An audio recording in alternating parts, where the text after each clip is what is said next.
I think that Red Cross does things subtly, behind the scenes, and it's a comfort when you do show up if there's a crisis and we have our vests on. It's like, oh, thank heavens they're here. It's a great feeling. My name's Debbie Bodnerchuk, and I've been with the Red Cross for 4 years. My name is Susie Howes, and I've been a Red Cross volunteer with disaster management for 11 years. The Red Cross helps people. The Red Cross is always there for people. There's just such a spectrum of things that you learn and the courses you take, and it's great for anyone. It's been wonderful for me. I was called to Alberta to help out with the flooding, so everything that I've learned in the last 4 years just was so valuable, and I just hit the ground running. That's when you find out, when you actually are in a crisis situation, how everything that they've taught you comes into play.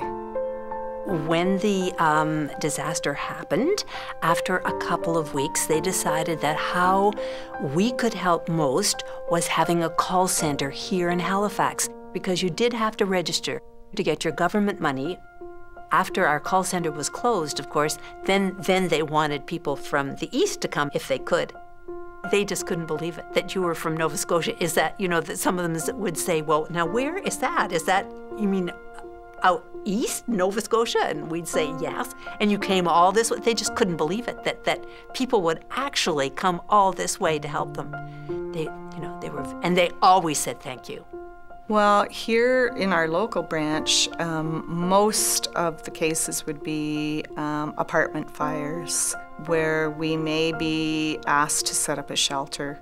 Major snowstorms like White Juan, but it could be as simple as getting a call saying my apartment was flooded out at 1 o'clock in the morning, somebody calling up and saying, I have nowhere to go.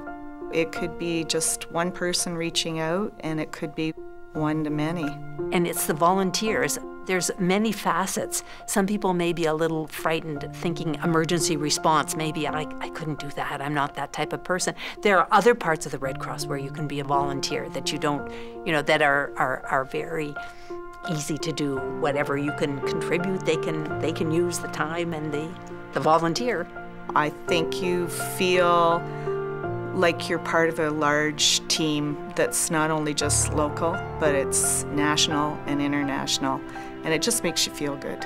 And it's so good to meet all this variety of people from such a variety of occupations, and it's just, they're all different people, but it's a family, and that gives me such joy and such satisfaction. I love this organization, and I just want to be a part of helping other people.